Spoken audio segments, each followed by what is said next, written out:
Hey everybody, this is Smoke back again. I'm going to talk about capitalism versus socialism. And in my view, how about neither? So, I really want to talk about this because there's a lot of, this is a hot topic right about now with the elections going on. This is, system wars out there, socialism versus capitalism. And I think for the most part, just about nobody really has it right. I'm not a socialist. I'm not a capitalist, in my view. I think both of those terms don't adequately serve the conversation. I just don't think when people say I'm a capitalist, they really understand the connotations that brings. And then the same, possibly with the socialists, although I think maybe socialists are probably a little bit more educated because they have to be because they're the visiting team, so to speak. I don't think that they really either want or fully mean that they are socialists. So let's go through some of the connotations, definitions, and consequences of each one. And I'm going to talk through it so that we can actually start having a little bit smarter conversations about this stuff. So, capitalism is defined by private ownership of the means of production and property. So, in other words, private people can own private property and own private businesses and can completely control that business and its production and all of the aspects of it. And when I talk about capitalism, I am referring to laissez-faire capitalism. I mean pure capitalism here. So the characteristics of capitalism here are private property, capital accumulation, labor in exchange for wages, and markets for trade. I'd like to talk about some of the consequences because I think most of us understand, a lot about capitalism. But I don't think that they really think about the consequences of full-on capitalism when they stand up and beat their chest and say, hey, I'm a capitalist. So some of the consequences that you have of capitalism are concentration risk. So the system is set up to inevitably march towards one person or being owning all of the capital. Monopoly risk, right? So we see this actually in our system, even with all the checks and balances that we have. I think, what is it now? Like 3 people own as much wealth as the bottom 50% of the country. 400 million people. You own as much as 200 million people. And that number used to be 5 people. It used to be 10 people. It used to be 20 people. Now it's 3. And there's a point in the future, probably not the distant future, where it's going to be 2. Then there's going to be 1. Then that saying will change to one person owns as much as the bottom 3/4 of the country, then 7/8, and then all the way until one person owns as much as the rest of the country combined. And then it'll keep growing if unchecked, right? So that's the inevitable march of the concentration because of the profit motive. The bottom line of capitalism is the accumulation of profit. A capitalist always seeks to pay out as little as possible while collecting as much as possible. That is the baseline of capitalism. So, I mean, that's inevitable that somebody is going to be better than every other person. There's going to be a number one person, a number one capital collector out there that is better than everybody else at collecting capital.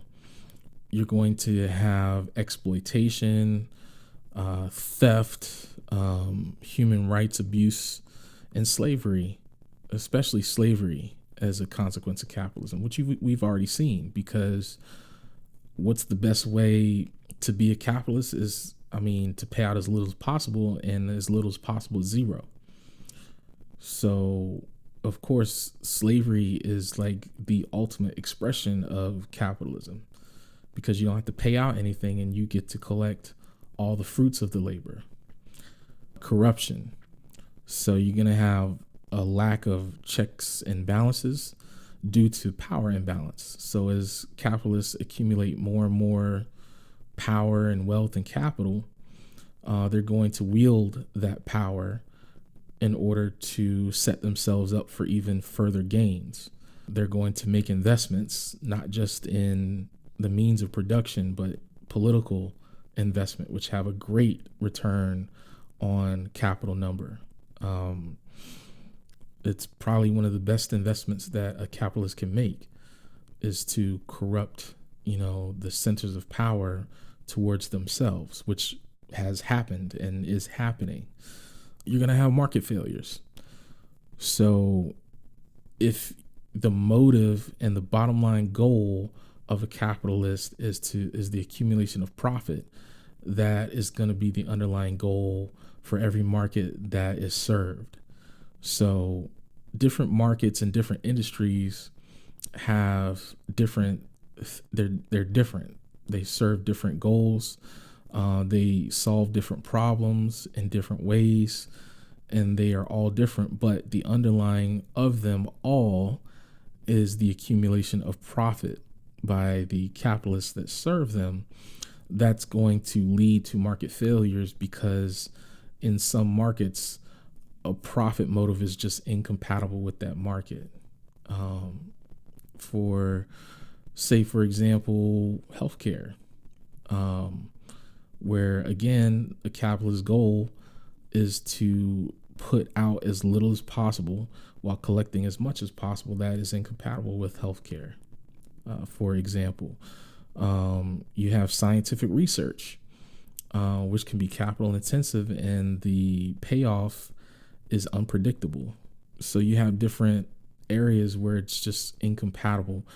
Incarceration, another one.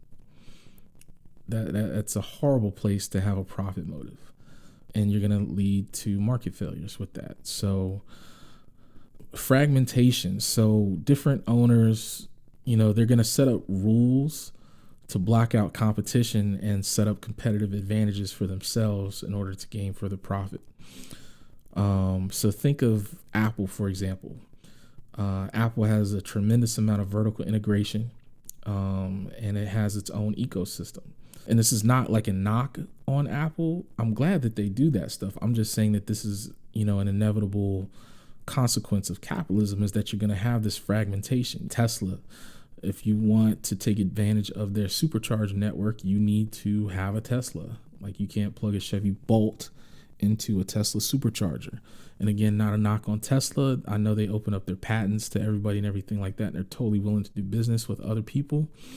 But at the same time, they want a competitive advantage, and they have one.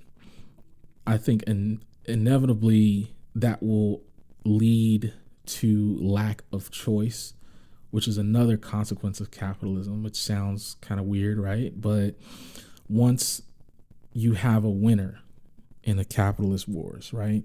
Once Blu-ray won, then all you have is Blu-ray. And if the quality of Blu-ray goes down and they are powerful enough, then they can stifle any competition from coming up to challenge them.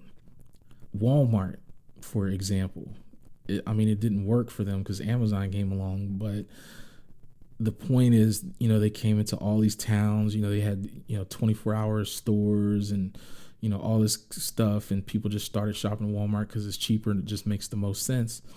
Well, once they took over the world, then, you can't open up a mom and pop shop to challenge Walmart because you can't beat them on prices. You can't beat them on value because now they have all the power. Now Walmart can, take out cashiers. They can put in the automated, robotic cashier system and decrease their costs one way and decrease the quality of products here and there and all that kind of stuff. And to open up a store to compete with a Walmart is nearly impossible. It's nearly impossible to do. Their capitalist tendencies can take over. They say, okay, now we own the world. Now how do we increase profits? Well, we decrease costs. We let some people go. We do this, we do that, and that will increase our profits. And all those cost-cutting measures generally decrease the quality of service. So they're not doing what they used to do to get there because they don't have to. And now that they have that more profit, they can use that power and those profits to further lock out competition. So I think fragmentation inevitably leads to lack of choice once a winner is declared. You also have a cyclical nature to capitalism. So boom bust cycles. You're going to have, euphoric times where the market is just screaming, and then something happens. The rug gets pulled out from somewhere, and now you're in a recession. Now you're in a depression. Now you understand again what bubbles are. And this is because of the nature of short-term thinking in capitalism with capitalists. So if you think about it, the whole reason why you want to be a capitalist, the whole reason is to get profits, to get money, so that you can be rich and live the rich lifestyle and live, which means you have to do it within your lifetime, and you would like to do it in a time where you can still enjoy it. I talk to people about this stuff all the time. So what that inevitably leads to is, how can I make a buck faster? How can I make it quicker? How can I put more dollars in my pocket so I can retire and, get on my cruise or do whatever I'm going to do, right? So my time can be mine. That's the goal of lots of people, including myself, right? So that leads to short-term thinking, because if you are looking at a goal where you can make a short-term profit now versus a larger long-term profit later, maybe towards the end of your life, or maybe generations down the road for your company, this choice will be better for generations down the road. But it's going to put your company in the poorhouse right now with this large capital outlay. And you're only going to be here for a few years. Which decision are you more likely to make? Look at Wall Street, how they report financials for the companies right now. They do it once a quarter. Every single quarter, a company's going to report, and their stock is going to go way up or way down or whatever based on how they report. And that report is looked at in a context of how they did versus last quarter and the same quarter last year. So if that company did worse than they did last quarter, even if they made billions and billions upon billions of dollars, if it's not as many or more billions of dollars than they did last quarter, then the stock is going to fall, and that CEO is going to get a whole bunch of grief. They're going to get a whole bunch of questions. What's going on with the company? What happened? Y'all used to be so great, and now this quarter it's just worse. And you're going to have all this red, and then the board is going to start questioning your leadership, and then you could be on a path to get removed if it happens a few times. It's kind of like NFL coaches. You start racking up a losing record, and you probably won't be there for that long. So it's very short-term thinking. It incentivizes quick bursts of, profit-making ideas, right? Not always. This is not one size fits all, but Wall Street likes to see, I forget the exact term for it, but it's accelerated growth, accelerated profit growth. So not just profit growth, but accelerated profit growth. That's the gold standard in Wall Street, even though it's mathematically unsustainable. So you have to have made more money than you ever did every quarter or every year in order to be comfortable, in order to just, get by on Wall Street. So if you're having these huge capital outlays that will set your company up, for generations to come, are you really going to want to take all that grief when you're only going to be there for a few years as CEO or whatever? Or are you going to do what makes you look like a hero to everybody and then put on your golden parachute and jump out the plane and then laugh as it crashes and not care. We would like to think that we would probably make the smarter long-term decision, but evidence shows otherwise. You're going to have boom bust cycles. I mean, we saw it with the subprime mortgage, where those mortgages were packaged and sold off to the next person who, in the last person that sold it, washed their hands and went off and collected their check and went off to the sunset. And the last person holding the bag was the one that got the explosion in their face. And pretty much every bubble in history, even the tulip bubble, if you look that up, you can see the tulip bubble. But that's just the nature of capitalism. So this whole thing is not to say capitalism sucks, capitalism horrible, this and that. It's just to show that it's not this force of nature that is the ultimate expression of human innovation and the goal of everything. But in our economy, we do have a mixed economy. It's not laissez-faire. So we do have, some good things, and it does show some of the good that capitalism can do, where you have consumer choice, you have some individual determination as far as, if you want to go out and be a lawyer, you can be a lawyer for the most part. You want to be a nurse, you can do that, mostly. You have some meritocracy where, if you're the top salesman out of everybody, you're probably going to make more money. Although this fails a lot more than the self-determination does. You do have the motivation to be productive for the most part. It's if you don't work or do something to sustain yourself, you're going to starve to death pretty much. It does feed the competitive nature. So those that are the most competitive or greedy, or however you want to say it, are usually set up to have more success than those that don't have that same drive.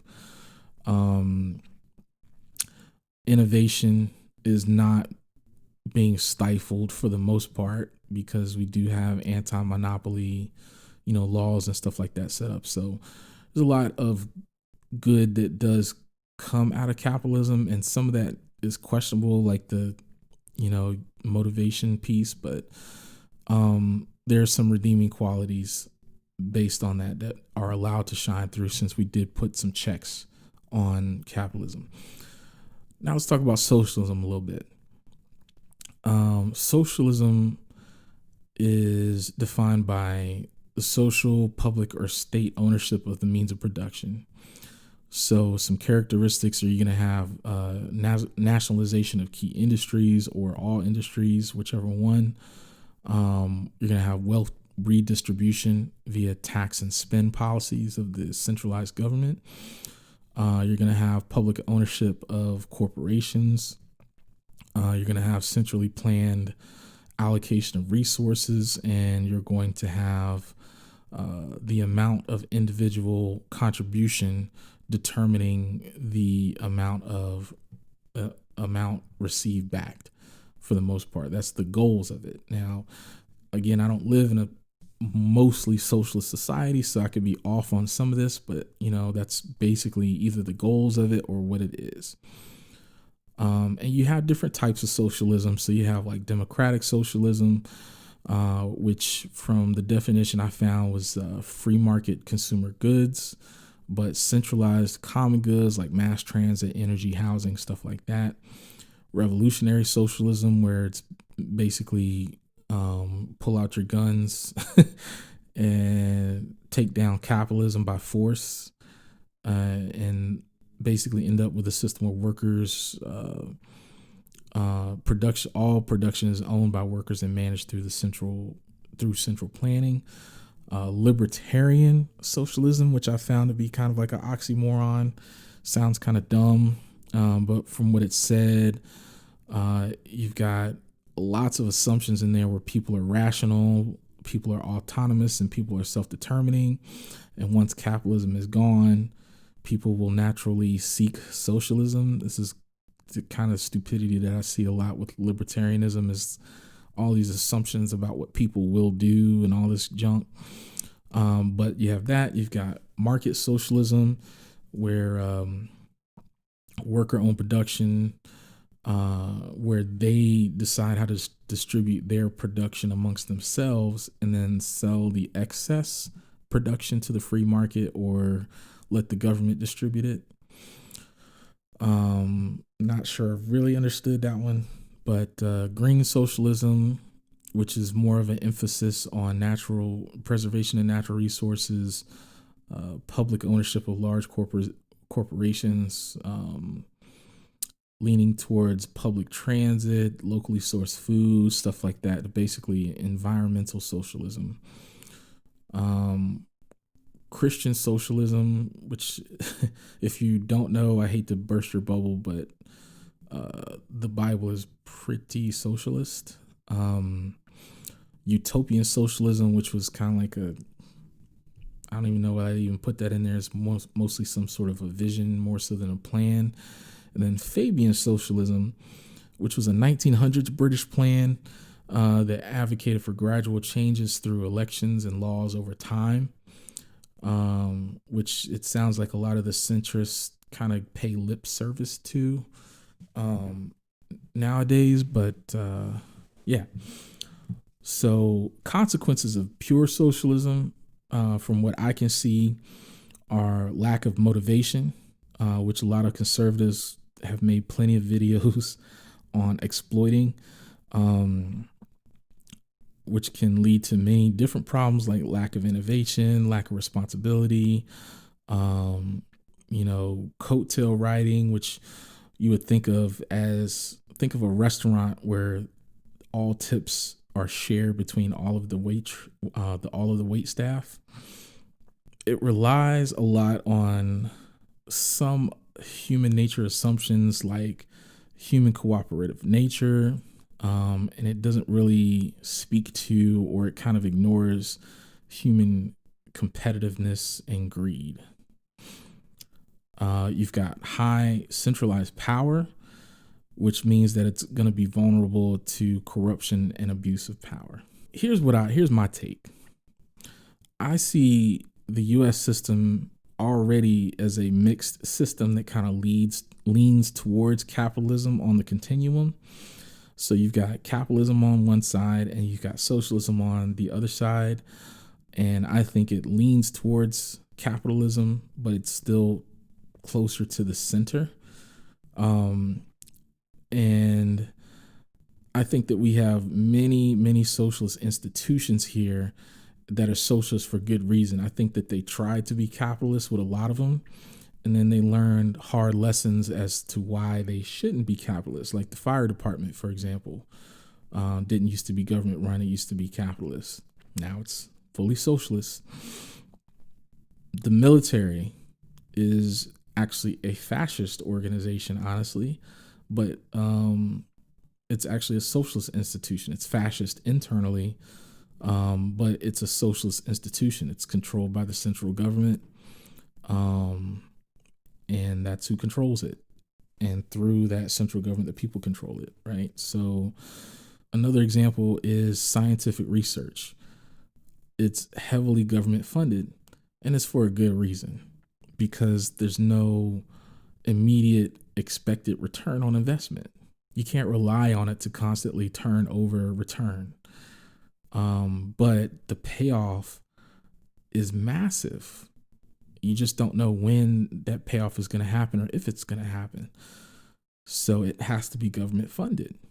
I think that we need to divorce ourselves from the loaded terminology, all the emotions and baggage that comes with he's a socialist, he's a capitalist, and all these elementary grade school kind of things, and using them as pejoratives and all this kind of stuff. And this is going to make me sound like a centrist, but I'm not.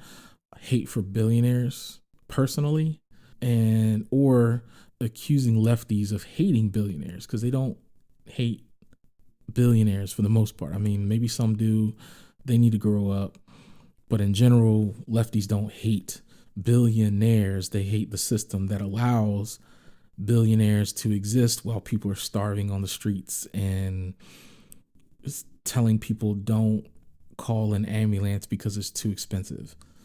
I think you have to be mature enough to understand that they're saying they don't really care if billionaires exist, provided all these other things are taken care of. They're saying we put the cart before the horse, and I'm saying that too. But I think that we just have to divorce ourselves from these terms, and then just honestly, we have to look at each industry on its own. We have to look and break down what system works best for this industry or for this market. So PlayStations, gaming consoles, stuff like that, completely fine with it being laissez-faire, have at it, go for it. Get what you can get, pull out what you can pull out, because you have all of the things that make a free market work. You have complete consumer choice. Consumers can choose not to consume if they want to. Therefore, they have leverage that will keep a capitalist on his toes, keep a capitalist innovating, keep a capitalist competing in that market. Unless I'm missing something, a capitalist can't lock out competition in that space, right? But there's certain industries that capitalism and the pursuit of profit just doesn't work. And it's mainly where you don't have choice, you don't have self-determination, and you don't have the option not to consume. Healthcare, obviously healthcare. And this is what pisses me off about this conversation, because people act as if you have a choice. What choice do you have in your insurance provider? What choice do you really have?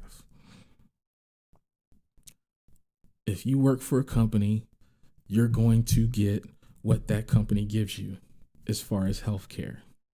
Whether it's Blue Cross, Blue Shield, Kaiser Permanente, whatever, that's who you got. And I don't know why. Well, I do know why, but it makes no sense to have health insurance tied to companies anyway. You don't get to choose when you get sick. You don't get to choose how sick you get. You don't get to choose not to get sick. So you don't have choice. You don't have any way to not participate in that market if you don't want to, unless you just choose to suffer. Prisons, incarceration, stuff like that.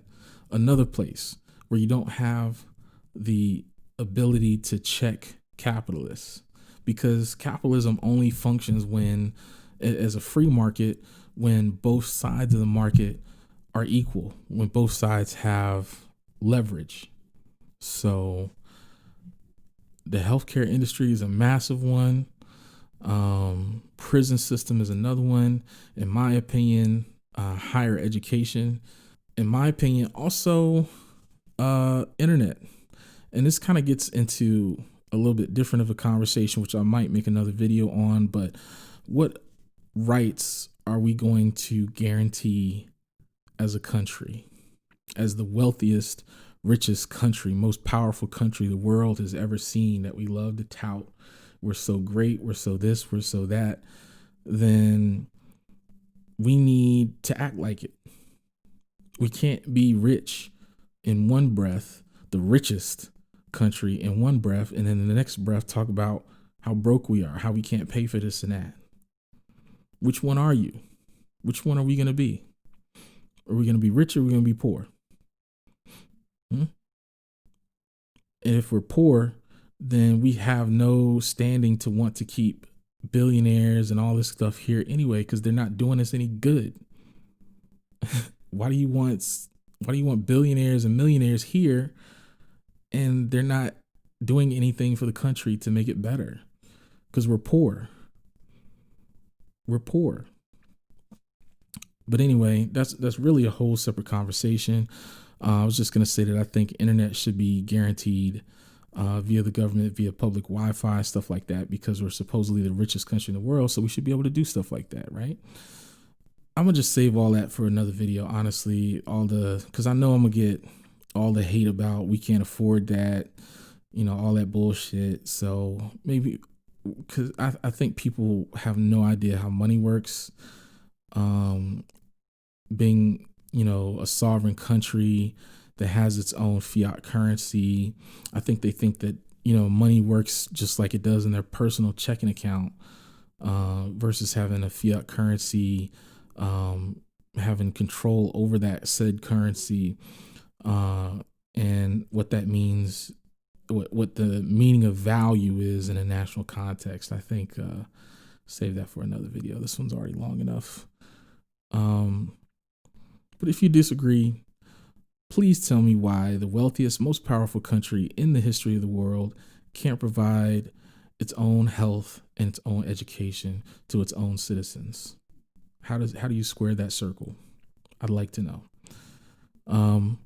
But anyway, that's capitalism versus socialism. Thanks for tuning in. Appreciate it.